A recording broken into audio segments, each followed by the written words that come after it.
দায়িত্ব ইটসেলফ একটা বড় পরীক্ষা।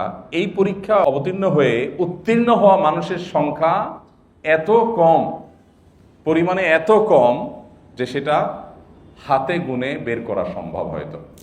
আল্লাহ তাআলা তোমাদেরকে সবাইকে, মুসলমানদেরকে আল্লাহ উদ্দেশ্য করে বলছেন, আল্লাহ তাআলা তোমাদেরকে নির্দেশ করছেন যে আমানত যথাস্থানে যেন তোমরা পৌঁছে দাও, আমানত যেন যথাস্থানে পৌঁছে দাও।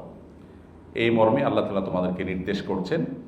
ওয়াইদা হাকামতুম বাইনান নাস, আর মানুষের মাঝে যখন তোমরা ফয়সালা করবে তখন আনতাহকুমু বিল আদল, ইনসাফের সাথে, ন্যায় পরায়ণতার সাথে যেন করো। আল্লাহ রাব্বুল আলামিন আপনাদের সবাইকে, এখানে যারা আছেন আপনাদের সবাইকে জীবনের একটা গুরুত্বপূর্ণ পরীক্ষায় খুব সাফল্যের সাথে উত্তীর্ণ করে দেশ দেশের মানুষকে এবং উম্মাহকে খেদমতের এক সুযোগ তৈরি করে দিয়েছেন। এটা হাজার হাজার লাখ লাখ মানুষের স্বপ্ন। কত বছর ধরে কতজন চেষ্টা করেন, আমি ব্যক্তিগতভাবে চিনি এরকম অনেকে আছেন যে 6-7 বছর যাবৎ ওনার নিয়ত, এরপরে 2-4-5-6 বছর যাবৎ ওনার স্ট্রাগল, দিন শেষে আসলে হয়ে ওঠেনি। এখন তিনি হয়তো কোনো একটা প্রাইভেট সেক্টরে কোথাও কাজ করছেন। তো সেখানে আল্লাহ তাআলা আপনাদেরকে একটা পরীক্ষা উত্তীর্ণ করেছেন সন্দেহাতীতভাবে। এটা আল্লাহর তরফ থেকে আপনাদের জন্য নেয়ামত, সুযোগ এবং আরেকটা পরীক্ষা। একটা পরীক্ষা উত্তীর্ণ হওয়ার মাধ্যমে মূলত আরেকটা পরীক্ষার মধ্যে আপনারা প্রবেশ করে গিয়েছেন, তাই না? এখন যে পরীক্ষাটা প্রবেশ করেছেন এটাই হলো আসল পরীক্ষা। এর আগে যে পরীক্ষাটা ছিল সেই পরীক্ষাটা উত্তীর্ণ না হলে যে আপনি একেবারে জলে পড়ে যেতেন ব্যাপারটা তা না, বরং জীবনের চলতি পথে এমন কোনো পরিবেশ পরিস্থিতি আল্লাহ ভালো জানেন তৈরি হতে পারে যখন মনে হতে পারে যে না, যেই পথে আসার জন্য এত স্ট্রাগল করেছি আমি তো মনে হয় ভুল পথে আসছি। আল্লাহ যেন সেই আফসোস করতে না হয়, আমাদেরকে সেই তৌফিক দান করুন। আমি অনেককে দেখেছি যে অনেক দূর আসার পর তিনি বলছেন, আমাকে বলছেন, ভাই বিরাট মিস্টেক হয়ে গেছে, গ্রেট মিস্টেক, মানে কি যে কোন ভূতে যে ধরলো, কেন যে পথে আসলাম। তো প্রথম পরীক্ষা উত্তীর্ণ হওয়ার পরে মানুষ যদি মনে করে যে আমি জান্নাতের চাবি হাতে পেয়ে গেছি, তো সেটা হয় তার জীবনের ভুলগুলোর অন্যতম। আল্লাহ তাআলা আপনাদেরকে প্রথম জীবনের গুরুত্বপূর্ণ পরীক্ষা যে উত্তীর্ণ করে আপনাদেরকে যে খেদমতের সুযোগ করে দিয়েছেন, এটা সৎ ব্যবহার যদি করার নিয়তটা করে ফেলতে পারেন এবং এই নিয়তের উপরে টিকে থাকার জন্য সেই রুটে যদি আপনি উঠে যান এবং সেই ট্র্যাক থেকে নিজেকে যাতে বিচ্যুত না হয় সেজন্য সচেষ্ট থাকেন, নিয়তটা যদি একটু বড় বড় করে করেন, আল্লাহ রাব্বুল আলামিন, আল্লাহ না করুন আপনি করতে না পারলেও আপনাকে যা স্বপ্ন ছিল করার সেটা করার সুযোগ না পেলেও আল্লাহ আপনাকে সওয়াব পুরোটাই দেবেন ইনশাআল্লাহ। নবী করিম সাল্লাল্লাহু আলাইহি সাল্লাম বলেছেন, আলা কুল্লুকুম রাইন ওয়া কুল্লুকুম মাসউলুন আন রাইয়াতিহি, তোমাদের সবাই দায়িত্বশীল এবং সবাইকে যার যার দায়িত্ব সম্পর্কে কিয়ামতের ময়দানে জিজ্ঞাসিত করা হবে। প্রত্যেকটা মানুষকে। দুনিয়া হলো পরীক্ষার ঘরের মতো, পরীক্ষার হলের মতো। পরীক্ষার খাতায় কি লিখবেন না লিখবেন সম্পূর্ণ আপনার ব্যাপার। আপনাকে পরীক্ষক টিচাররা এসে বলবে না, এই ভুলভাল লিখছো কেন, এই তুই বসে আছো কেন। আপনি যদি পরীক্ষার খাতায় টিচারের 14 গোষ্ঠীর গালিগালাজও লেখেন, কি বলেন, আপনার সে স্বাধীনতা আছে না নাই? যা খুশি লেখেন, কিন্তু আপনার সাথে বোঝাপড়াটা হবে ফলাফল যেদিন প্রকাশ হবে সেদিন। ঠিক একইভাবে আল্লাহ রাব্বুল আলামিন দুনিয়াতে ছেড়ে দিয়ে রাখছেন। আল্লাহ কোরআনে বলেছেন, ওয়া উমলি লাহুম, আমি তাদেরকে ছাড় দিয়ে রেখেছি। আল্লাহ চাইলে পাকড়াও করতে পারেন। আমরা অনেক সময় অভিযোগ করি না যে এত কিছু হচ্ছে, আল্লাহ কেন কিছু করছেন না। আল্লাহ কেন কিছু করছেন না? কারণ আল্লাহ এইটা করার জায়গা না, আল্লাহ এখানে কিছু ফ্রিডম দিয়ে ছেড়ে দিয়েছেন। কিছু কিছু ক্ষেত্রে আল্লাহ করেন মানুষের শিক্ষা দেওয়ার জন্য, বোঝার জন্য, বাট বেশিরভাগ ক্ষেত্রে আল্লাহ সুবহানাহু ওয়া তাআলা ছেড়ে দিয়ে রাখেন। তবে শেষ অংশে আল্লাহ বলেছেন ইন্না কাইদি মাতিন, তবে আমার পাকড়াও হয় বড় শক্ত, আমি যখন ধরি তখন আর ছুটার কোনো সুযোগ থাকে না। এই জন্য ভাই আল্লাহ রাব্বুল আলামিন যে আমানত আপনাদের উপর দিয়েছেন, এই দায়িত্ব একটা আমানত। আমানত বলতে আমরা বুঝি পয়সা কড়ি, বৈষয়িক জিনিসপত্র।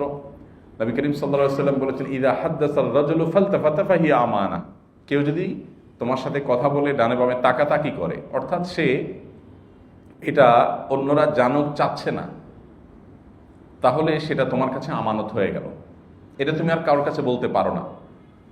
তো আমানত শুধুমাত্র টাকা পয়সা দিয়েই হয় না, দায়িত্ব হলো সবচেয়ে বড় আমানত। দায়িত্বের চাইতে বড় কোনো আমানত নাই। কাউকে কোনো জিম্মাদারি দায়িত্ব দেওয়া হলো, সেটা হলো সবচেয়ে বড় আমানত। তো এই আমানত রক্ষা করার যে পরীক্ষা, এই পরীক্ষাটাকেই বলছিলাম যে সবচেয়ে বড় পরীক্ষা। আল্লাহ সুবহানাহু ওয়া তাআলা যে সুযোগ দিয়েছেন, তা দিয়ে আমি আল্লাহর বন্দেগী, আল্লাহর সন্তুষ্টির পথে কতটা চলতে পারছি, এটা অনেক বড় একটা পরীক্ষার বিষয়। আমাদের এই দেশে কাজ করার জন্য হাজারটা জায়গা আছে, সততার সাথে কাজ করা, এবং বিভিন্নভাবে আমাদের দেশের মানুষের উপরে বিভিন্ন চিন্তা, বিভিন্ন আইডিওলজি, এগুলো বিভিন্নভাবে যে পুশ করার একটা চেষ্টা নানাভাবে সারা বছর জুড়ে, সারা জীবন ধরে আমরা দেখি যে প্রচলিত আছে। এগুলোর বিরুদ্ধে ফাইট করা, মানুষের দিন এবং দুনিয়া যাতে ক্ষতিগ্রস্ত না হয় সেজন্য জিম্মাদার হিসাবে আমার জায়গা থেকে আমি সর্বোচ্চ চেষ্টা করা, এই সব বিষয়গুলো কিন্তু আল্লাহর পক্ষ থেকে এখন পরীক্ষার বিষয় হয়ে গেছে। কিয়ামতের ময়দানে প্রত্যেকের দায়িত্বশীলতার গণ্ডির আলোকেই তাকে জিজ্ঞাসাবাদ করা হবে। কিয়ামতের ময়দানে যদি কোথাও জটলা পড়ে যায় কিয়ামতের ময়দানে, যে ধরা পড়ছে কেউ, তো যত বড় জটলা হবে বুঝতে হবে তত বড় অফিসার ছিল, তত বড় নেতা ছিল। বুঝেন নাই? অফিসারের সাইজ যত বড় হবে, নেতার আকার যত বড় হবে, কিয়ামতের ময়দানে ধরা পড়ার পর জটলার আকারও তত বড় হবে। ধরেন ছিনতাইকারী ধরা পড়লে মানুষ জটলা বাঁধে না, তো যদি খুব বড় ধরনের কোনো কেস হয় তাহলে জটলার আকারটা একটু বড় হয় না?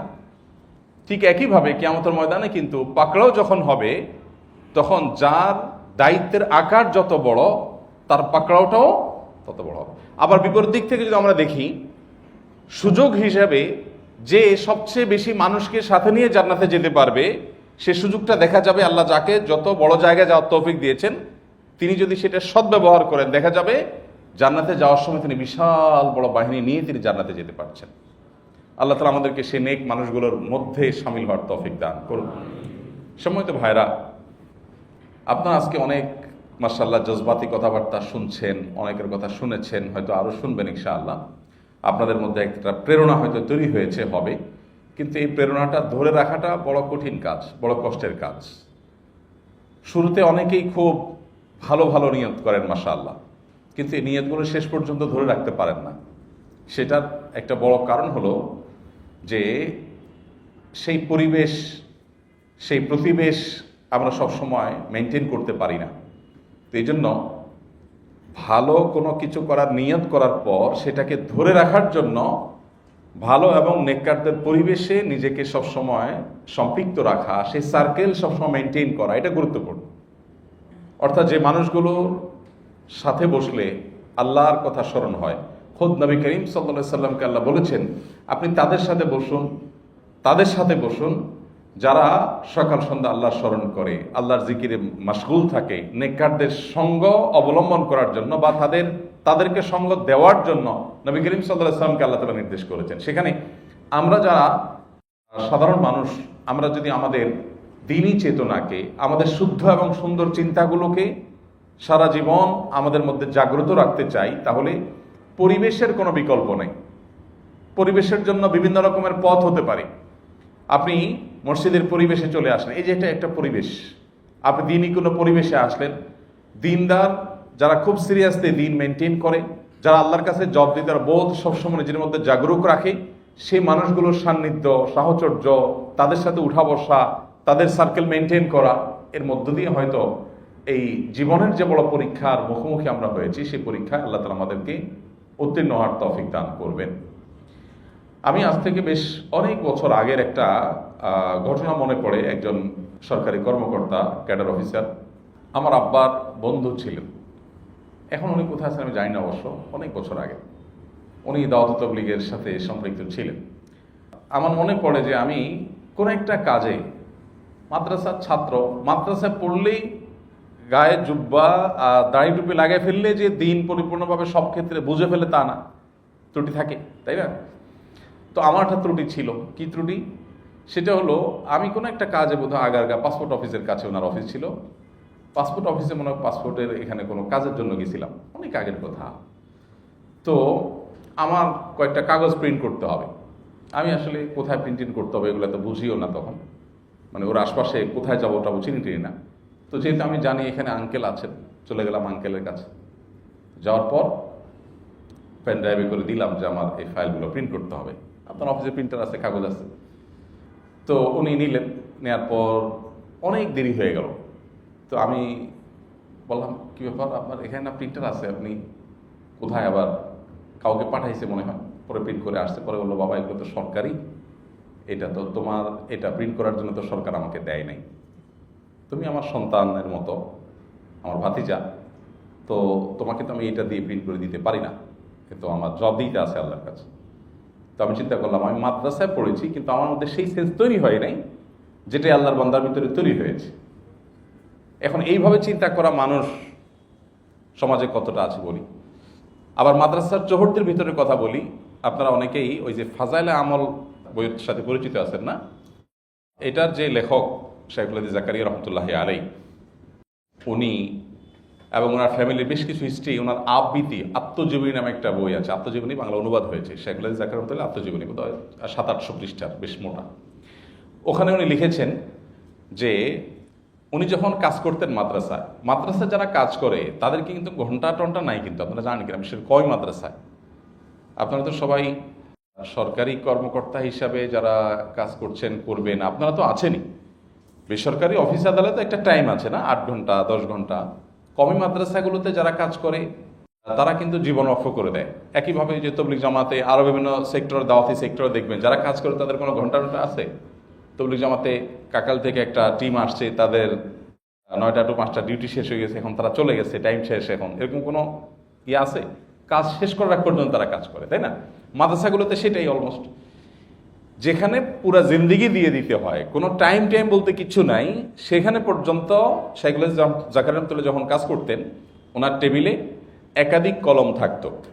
ব্যক্তিগত কোনো কিছু লিখতে হলে একটা কলম দিয়ে লিখতেন, ওটা ব্যক্তিগত ছিল, আর মাদ্রাসার কলম দিয়ে মাদ্রাসার যে অফিসিয়াল কাজকর্ম সেগুলো তিনি করতেন। তো আলহামদুলিল্লাহ, আমি যেটা বলছিলাম যে দায়িত্ব ইটসেলফ একটা বড় পরীক্ষা। এই পরীক্ষা অবতীর্ণ হয়ে উত্তীর্ণ হওয়া মানুষের সংখ্যা এত কম, পরিমাণে এত কম যে সেটা হাতে গুনে বের করা সম্ভব হয়তো। তো আল্লাহ তাআলা আপনাদেরকে যে সুযোগ দিয়েছেন, একই সঙ্গে যে পরীক্ষায় আল্লাহ তাআলা আপনাদেরকে ফেলেছেন, এই পরীক্ষায় উত্তীর্ণ হওয়ার জন্য সবচেয়ে বড় প্রেরণা হবে কোরআন এবং সুন্নাহ। সারা জীবন যদি এই দুটিকে ধারণ করে রাখতে পারেন, তাহলে ইনশাআল্লাহ এই পরীক্ষায় আপনি উত্তীর্ণ হতে পারবেন, আপনি বিচ্যুত হবেন না। আপনাকে যদি সবসময় কোরআন গাইড করে, আপনাকে যদি সবসময় হাদিস গাইড করে, এবং সেজন্য আপনি কোরআন এবং হাদিস পড়ার চেষ্টা করেন, বোঝার চেষ্টা করেন, ইনশাআল্লাহ বিইذনিল্লাহ আল্লাহ তাআলা আপনাকে এই পরীক্ষায় অন্তত উত্তীর্ণ হওয়ার তৌফিক দান করবেন। আমাদের একটা বড় সমস্যা হলো, আমরা বাংলাদেশের মুসলমানরা দিনটা বোঝার চেষ্টা, মিনিমাম যে যতটুকু না বুঝলে নয়, যতটুকু না জানলে নয়, এতটুকু জানার চেষ্টাটুকু আমরা করি না। অনেকে আছেন 5 ওয়াক্ত নামাজ নিয়মিত পড়েন মাশাআল্লাহ, কিন্তু দিনের একেবারে বেসিক বিষয়গুলো তিনি জানেন না। তিনি সব বিষয়গুলো শুধুই ওলামা একরাম কি বলছেন সেই বিষয়টার উপরে ডিপেন্ড করে, অর্থাৎ তাদের মুখের দিকে তাকিয়েই থাকেন। নিজে কোনো কিছু বোঝার চেষ্টা, জানার চেষ্টা খুব বেশি মানুষ আমরা করি না। বিশেষ করে আমাদের সাবকন্টিনেন্টে এই জিনিসটা খুব গভীরভাবে বদ্ধমূল হয়ে আছে। আপনি মিডল ইস্টে যদি যান, প্রত্যেকটা মানুষ অবশ্য তাদের কাঠামোটাই এরকম রাষ্ট্রের, যে মানুষ দিনের বেসিক জিনিসগুলো জানা ছাড়া তার পড়াশোনা মানে শেষ করা সম্ভব না। আর আমাদের কাঠামোটা হুবহু তার উল্টা, এমনভাবে তৈরি করা হয়েছে যে দিনের কোনো নামগন্ধ ছাড়াই একজন মানুষ সম্পূর্ণ পড়াশোনার ক্যারিয়ার শেষ করে ফেলবে। মুসলমানের সন্তান, সে ইসলামের একেবারে মৌলিক বিষয়গুলোর ছিটে ফোটা জানা ছাড়াও তিনি শিখে ফেলবেন। ফলে তিনি জাগতিক জ্ঞানে মাশাআল্লাহ অনেক জ্ঞানী হওয়ার পরও তার দ্বীনের বিষয়ে একেবারে শিশুর নলেজটাও তার নাই।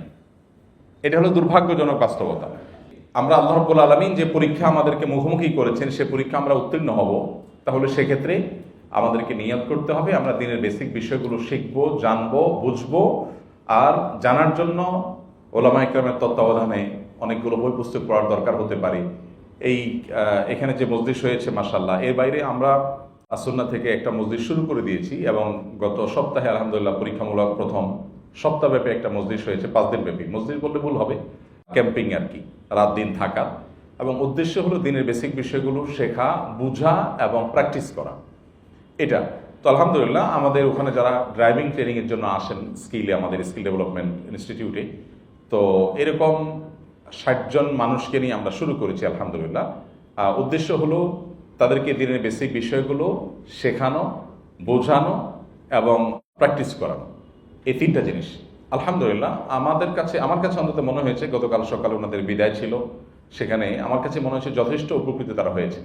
তো এখানে যে মজলিস হয়েছে এর বাইরেও আমরা যদি চাই যে আমার দিনটাকে আমি ভালো করে বুঝবো, ভালো করে রপ্ত করব, তাহলে সেক্ষেত্রে বিভিন্ন রকমের মেহনত, বিভিন্ন রকমের আপনার দাওয়াতি প্ল্যাটফর্ম আছে, আমরা কোনোটার সাথে ইনভলভ হয়ে আমাদের নিজেদেরকে শানিত করতে হবে। তাহলে ইনশাআল্লাহ শুরুতে যে সুনিয়ত আমাদের আছে, শুরুতে যে সুন্দর সুন্দর পরিকল্পনা আমাদের আছে, এগুলো শেষ পর্যন্ত টিকায় রাখা সম্ভব হবে ইনশাআল্লাহ তাআলা।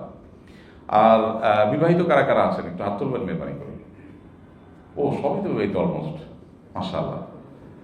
ও তাই তো আপনাদের অলমোস্ট হাত থেকে বল চলে গেছে, মানে এখন তো আর, মানে আমি যেটা বলতে চাইছি ওই সুযোগ খুব বেশি এখন আর নাই। যারা করেন না তারা একটু হাত তোলেন মেহরবানি করে। ও এটাও তো সংখ্যা কম না, মাশাআল্লাহ মাশাআল্লাহ। ঠিক আছে, অলমোস্ট 50-50 মনে হচ্ছে, মাশাআল্লাহ মাশাআল্লাহ। মানুষ সৎ পথে, ওই যে আল্লাহ যে আমানত দিয়েছেন, সেই আমানত রক্ষার পথে টিকে থাকার জন্য পারিবারিক সহযোগিতাটা অনেক বড় একটা ব্যাপার, অনেক বড় একটা ব্যাপার। আমাকে ব্যক্তিগতভাবে আমি আমার কথা বলতে পারি যে আমার আল্লাহ রাব্বুল আলামিন যতটুকু কাজের তৌফিক দিয়েছেন, আমি মনে করি যে আমার পরিবার থেকে, আমার স্ত্রী, আমার বাসা থেকে যে সহযোগিতাটা হয়েছে, এটা বিশাল বড়। এই সহযোগিতা যদি না থাকতো তাহলে বোধহয় এর সিকিভাগ কাজও যতটুকু হয়েছে, অনেক কিছু তো করতে পারি নাই, যতটুকু পারছি এর সিকিভাগ কাজ করা সম্ভব হতো না যদি পরিবার থেকে পরিপূর্ণভাবে সাপোর্ট বা সহযোগিতা না থাকতো। তো এই জিনিসটা অনেক গুরুত্বপূর্ণ। যাদের এখনো বল হাতে আছে তারা তাহলে নিয়ত করতে হবে ইনশাআল্লাহ যে নবী করিম সাল্লাল্লাহু আলাইহি ওয়াসাল্লাম বলেছেন, তুনকাহুল মারআতু লিআরবাঈন, 4টি জিনিস দেখে মানুষ বিয়ে করে। লিমালিহা, মেয়ের পরিবারের অর্থনৈতিক অবস্থান এটা বিবেচনা করে, ওয়ালি জামালিহা, রূপ সৌন্দর্য এগুলো দেখে, এবং ওয়ালি হাসাবিহা, সামাজিক মর্যাদা, ভাবসাব, স্ট্যাটাস এগুলো দেখে, ওয়ালি দীনিহা, আর কিছু মানুষ দিনদারিতা দেখে বিয়ে করে।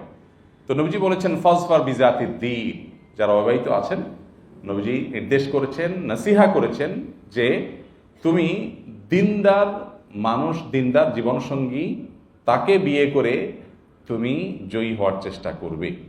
তুমি সফল হতে চাইলে দিনদার মেয়ে দেখে, এবং মেয়েদের জন্য একই কথা, দিনদার ছেলে দেখে তারা বিয়ে করবে। কারণ আমার জীবনে আমার অনেক সদিচ্ছা আছে, এই সদিচ্ছাগুলো বাস্তবায়নের ক্ষেত্রে পরিবারের সহযোগিতাটা অনেক গুরুত্বপূর্ণ। পরিবার যদি খুব ভালোভাবে সহায়তা না করে সেটা অনেক কঠিন হয়। তো আমরা ইনশাআল্লাহ বিদিনিল্লাহ অন্তত নিয়ত করি আল্লাহ তাআলা আমাদেরকে যে খেদমতের তৌফিক দিয়েছেন সেই খেদমত এমনভাবে আঞ্জাম দিব যে আল্লাহ রাব্বুল আলামিন এটাকে সুযোগ হিসাবে দিয়েছেন, নিয়ামত হিসাবে দিয়েছেন, যাতে আমি জান্নাতে যাওয়ার সময় আমার পেছনে অনেক মানুষ থাকে ইনশাআল্লাহ। নিয়ত করা যাবে না ইনশাআল্লাহ যে আমি যখন জান্নাতে যাব আমার সাথে অনেক মানুষকে সাথে নিয়ে আমি জান্নাতে যাব ইনশাআল্লাহ বিদিনিল্লাহ। এমন কোনো ভুল পথে পা বাড়াবো না যে আল্লাহ রাব্বুল আলামিনের কাছে জবাবদিহিতার জায়গাটা আমার কাছে বড় কঠিন হয়ে যায়। এটার জন্য আমরা পাক্কা নিয়ত করব। আর নিয়ত অনুযায়ী চলার জন্য বলেছিলাম, 1 নম্বর হলো দিনটা বোঝার জন্য হয় ওলামায়ে কেরামের তত্ত্বাবধানে কিছু পড়াশোনা করতে হবে, আরও ভালো হয় ওলামায়ে কেরামের সোহবতে, সান্নিধ্যে থেকে, সাহচর্য থেকে দিনের বেসিক বিষয়গুলো শিখতে হবে, বুঝতে হবে, এবং সেই সাথে সারা জীবনের জন্য দিনই একটা সার্কেল মেনটেন করে চলতে হবে, যেই সার্কেল মেনটেনের ফলে আমার ওই চেতনা, আমার ওই জজবা, ওইটাকে ধরে রাখাটা সম্ভবপর হবে। আর তৃতীয়ত বলেছিলাম পারিবারিক সহযোগিতারা, যারা বিয়ে করেছেন যাদের বল হাত থেকে ছুটে গেছে, তাদের এখন করণীয় কি? তাদের করণীয় হলো পরিবারকে পরিপূর্ণভাবে দিনদার বানানো, পরিবারকে এমনভাবে গড়ে তোলা যে পরিবার তাদের টার্গেট হবে জান্নাত, নিজের টার্গেটও হবে জান্নাত, পরিবারের টার্গেটও হবে জান্নাত। পার্থিব বৈষয়িক বিষয়গুলো তাকে কোনোভাবে বিচ্ছুত করবে না, ভুল পথে নিবে না, সঠিক পথের উপর রাখবে। আল্লাহ তাআলা আমাদেরকে সেই তৌফিক দান করুন। ভাইরা আমার, আল্লাহ রাব্বুল আলামিন আপনাদেরকে যেই যে জায়গায় কাজের তৌফিক বা সুযোগ দিচ্ছেন বা সামনে বাকি জীবনে ইনশাআল্লাহ দিবেন, এই জায়গাগুলোতে থেকে আল্লাহর দ্বীনকে সার্ভ করার অনেক বড় দায়িত্ব আপনাদের আছে। আমাদের দেশে কাঠামোগতভাবে ইসলামকে দমায় রাখার, চাপায় রাখার, মানুষকে ইসলাম থেকে বিচ্ছুত করবার হাজারটা আয়োজন আছে। এটা আপনারা আমার চাইতে ভালো জানার কথা। অত্যন্ত পরিকল্পিতভাবে ইসলাম থেকে মানুষকে দূরে সরাবার, অথবা মুসলিম সংখ্যাগরিষ্ঠ দেশে দ্বীন মুসলিমরা চর্চা করবে, তাদের সে অধিকারটুকু পরিপূর্ণভাবে তারা ভোগ করার সুযোগ যেন না পায়। হাজারো পথে হাজারো বাধা বিভিন্ন জায়গায় আছে। তো এই জায়গাগুলোতে আল্লাহ রাব্বুল আলামিনের কাছে জবাবদিহিতা বিশাল জায়গা তৈরি হয় যে আমি আমার যতটুকু সুযোগ আসলো সেই সুযোগটা ব্যবহার করে আমি কি করলাম দ্বীনের জন্য, উম্মার জন্য, মানুষের দ্বীনি চেতনা তৈরি করবার জন্য আমি কি করলাম। আমি যেটাকে অন্যভাবে দেখি, যদি আপনি এই দেশের মানুষকে আসলে ভালো করতে চান, এদেশে মানুষের কল্যাণ পৌঁছাতে চান, তাহলে শুধু এদেশের না, গোটা দুনিয়ার যে কোনো মানুষের জন্য প্রযোজ্য, তাকে দ্বীন দেওয়াটা হবে সবচেয়ে বড় উপকারী কাজ। নবী করিম সাল্লাল্লাহু আলাইহি ওয়াসাল্লাম বলেছেন, আহাব্বুন নাসি ইলাল্লাহি আনফাহুম লিন-নাস, মানুষের মধ্যে আল্লাহর কাছে সবচেয়ে প্রিয় মানুষ হলো সেই মানুষ যে মানুষের সবচেয়ে বেশি উপকারে আসে। আর একজন মানুষকে দিনদার করে দেওয়া, আল্লাহর সাথে পরিচয় করিয়ে দেওয়া, জান্নাতমুখী করে দেওয়া, এর চাইতে বড় উপকারিতা আর কিছু হতে পারে না। তো আপনাদের সেই জবাবদিহিতার জায়গাটা আল্লাহর কাছে যেন পরিষ্কার থাকে, আপনারা নিশ্চয়ই সেদিকটা খেয়াল রাখবেন।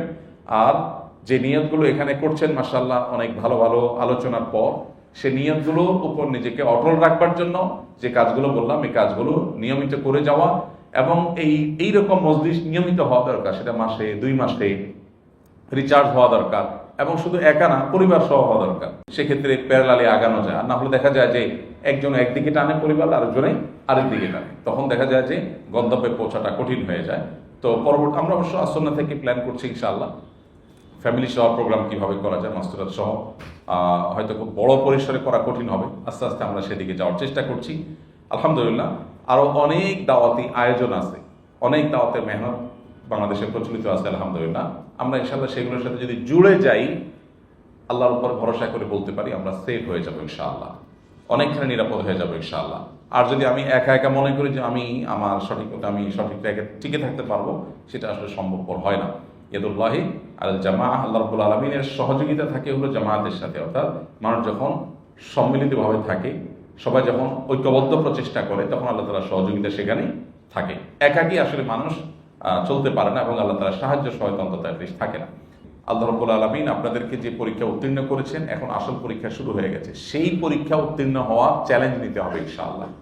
কখনো জীবনে এমন কোনো কাজ করা যাবে না যেটাতে আল্লাহ তাআলা অসন্তুষ্ট হন। আল্লাহর অসন্তুষ্টিটা হলো মূল। আমাদের দেশে সততার যে ডেফিনেশন দেওয়া হয়, বা আমরা সাধারণত সততার যে ডেফিনেশন শুনে থাকি, বলে থাকি, এর ঊর্ধ্বে উঠে একজন ইমানদারের কাছে সততার ডেফিনেশন হলো আল্লাহ রাব্বুল আলামিন যে কাজ করলে সন্তুষ্ট হবেন সেটাই হলো সততা, আর যে কাজে আল্লাহ তাআলা অসন্তুষ্ট হবেন সেটাই হলো অসততা। কারণ আল্লাহ রাব্বুল আলামিনই মূলত বান্দার লাভ, ক্ষতি, কল্যাণ, অকল্যাণ, এটা তিনি মূলত বুঝেন। তিনি সৃষ্টিকর্তা, তিনি জানেন আমাদের জন্য কোন পথে কল্যাণ, কোন পথে অকল্যাণ। আমি যেটাকে ভালো মনে করছি সেটার গন্তব্য, সেটার শেষ মাথায় খারাপ কিছু অপেক্ষা করতে পারে। এই জন্য জিন্দেগিটা আল্লাহ তাআলার জন্য ওয়াকফ করে দেওয়া। আল্লাহ বলেছেন যে কুল ইন্না সলাতি ওয়া নুসুকি ওয়া মাহইয়ায়া ওয়া মামাতি লিল্লাহি রাব্বিল আলামিন। ইব্রাহিম আলাইহিস সালামকে বলেছিলেন যে আপনি বলে দিন যে আমার সালাত, আমার হজ, কুরবানি, আমার জীবন, আমার মরণ সবকিছু আল্লাহর উদ্দেশ্যে নিবেদিত। তো সেইভাবে যদি আমরা নিজেদের জীবনকে গড়ে তুলতে পারি, তাহলে ইনশাআল্লাহ আল্লাহ রাব্বুল আলামিন যে সুযোগ আমাকে দিয়েছেন, নেয়ামত আমাকে দিয়েছেন, এই নিয়ামতটা আমার জান্নাতে যাওয়ার কারণ হবে ইনশাআল্লাহ, বহু মানুষকে জান্নাতে নিয়ে যাওয়ার কারণ হবে ইনশাআল্লাহ। নবী করিম সাল্লাল্লাহু আলাইহি সাল্লাম তিনি যখন মদিনা রাষ্ট্রের দায়িত্ব পেয়েছেন, মদিনার মানুষের সেবা করার সুযোগ পেয়েছেন, সাহাবীদের মধ্যে যখন অনেকে এই দায়িত্ব পেয়েছেন, তারা এমনভাবে দায়িত্ব পালন করেছেন যে পৃথিবীর ইতিহাসে সততা বলুন, আক্ষরিক অর্থে যে সততা সেটা বলুন, আর সার্বিক বিচারে তাদের যে কার্যক্রমের গ্রহণযোগ্যতা বলুন, সেটা পৃথিবীর ইতিহাসে আজও রোল মডেল হয়ে আছে। ওমর রাদিয়াল্লাহু আনহুর শাসন আমল বলুন, সাহাবা ইকরামের মধ্যে মুআয ইবনে জাবাল রাদিয়াল্লাহু তাআলার কথা বলতে পারি, আরো সাহাবার মধ্যে আবু মুসা আশআরী রাদিয়াল্লাহু তাআলার কথা বলতে পারি। ওনাদেরকে নবী করিম সাল্লাল্লাহু আলাইহি ওয়াসাল্লাম দায়িত্ব দিয়ে, বিশেষ করে এই দুইজনকে, আবু মুসা আশআরী এবং মুআয ইবনে জাবাল রাদিয়াল্লাহু তাআলা আনহুমা, এই দুইজনকে নবী সাল্লাল্লাহু আলাইহি ওয়াসাল্লাম দায়িত্ব দিলেন, তোমরা ইয়েমেনে যাও। ইয়েমেনকে দুই ভাগ করে দুইজনকে দুই এলাকার গভর্নর করে পাঠালেন, এবং পাঠানোর সময় নবীজি বললেন, ইয়াসসিরা ওয়ালা তুআসসিরা, বাশশিরা ওয়ালা তুনাফফিরা। তোমাদের দুইজনকে আমি উপদেশ দিচ্ছি, নবীজি বলেছেন যে তোমাদের দুইজনকে আমি উপদেশ দিচ্ছি, তোমরা সেখানে যাবে, মদিনা থেকে তোমরা যে জজবা নিয়ে যাচ্ছ সে এলাকায় যাবে, মানুষ নতুন ইসলামে এসেছে এবং সম্পূর্ণ নতুন এলাকা, সেখানে মানুষকে সবসময় সহজ করে দেওয়ার চেষ্টা করবে, মানুষের উপরে কঠোরতা আরোপ করবে না, এবং সবসময় মানুষকে পজিটিভ কথা বলবে, সুসংবাদ দিবে, মানুষকে খুব বেশি ভীত সন্ত্রস্ত করে ফেলবে না। মানে ইসলামটার উপরে বা মুহাম্মদ সাল্লাল্লাহু আলাইহি ওয়াসাল্লামের প্রতিনিধি হিসাবে তুমি একেবারে এমন পরিবেশ তৈরি করলা যে মানুষ আতঙ্কগ্রস্ত হয়ে গেল, এটা যেন না হয়। নবী করিম সাল্লাল্লাহু আলাইহি ওয়াসাল্লাম তাদেরকে আরো অনেকগুলো উপদেশ দিয়েছেন, অবশ্য বলেছেন তুমি সেখানে যাচ্ছ এবং যারা অমুসলিম তাদেরকে তুমি দাওয়াত দিবে প্রথমে ইসলামের, যদি তারা ইসলাম গ্রহণ করে তারপর তাদেরকে 5 ওয়াক্ত সালাতের আল্লাহর নির্দেশের কথা পৌঁছে দিবে, এরপর তাদেরকে যাকাতের নির্দেশনা দিয়ে দিবে। নবী করিম সাল্লাল্লাহু আলাইহি ওয়াসাল্লাম সুনির্দিষ্ট কিছু নসিহা করে তাদেরকে বিদায় দিয়েছেন। আজও এই সমস্ত অঞ্চলগুলো যেগুলোতে নবী সাল্লাল্লাহু আলাইহি ওয়াসাল্লামের সেই সাহাবীরা গিয়েছেন এবং তারা নবী আলাইহিস সালামের শাসন আমলে তার দায়িত্বপ্রাপ্ত হিসাবে সেখানে দায়িত্ব পালন করেছেন। আপনি চিন্তা করুন যে 1500 বছর প্রায় চলে গেল, প্রায় 1500 বছর চলে যাচ্ছে, এত দিন পরেও এখনো পর্যন্ত তারা অমর হয়ে আছে, তাদের কীর্তি অমর হয়ে আছে। তাদের মধ্যে যে ইমানি চেতনা তাদেরকে এরকম অমর করেছে, সেই ইমান আমাদের মধ্যেও আছে। দুর্ভাগ্য যে আমরা সেই ইমানকে সেভাবে নার্চার করতে পারি নাই, ইমানকে সেভাবে শক্তিশালী করতে পারি নাই, আমলকে সেভাবে শক্তিশালী করতে পারি নাই। এই জন্য ভাই, আল্লাহর কাছে সবচেয়ে বড় বিষয় হলো জবাবদিহিতার বোধ। আল্লাহর কাছে জবাবদিহিতার বোধটা আমাদের মধ্যে জাগ্রত থাকা। আল্লাহ তাআলা আমাদেরকে সেটাকে আজীবন জাগিয়ে রাখার তৌফিক দান করুন। আমরা যাই করি না কেন, যতদূর যাই না কেন, আল্লাহর কাছে জবাবদিহিতার জন্য পরিষ্কার থাকে। আমার প্রতিটা সিগনেচার, আমার প্রতিটা কাজ, এটা থেকে আল্লাহ সন্তুষ্ট হবে নাকি অসন্তুষ্ট হবে, এই যোগ বিয়োগটা যেন আমার মধ্যে সবসময় থাকে, এবং এই চেতনা জাগিয়ে রাখবার জন্য নিজের মধ্যে সেই পরিবেশে, সেই সার্কেলে যেন আমি নিজেকে রাখতে পারি। আল্লাহ আমাদেরকে তৌফিক দান করুন। আস-সুন্নাহ ফাউন্ডেশন, উম্মার স্বার্থে সুন্নাহর সাথে।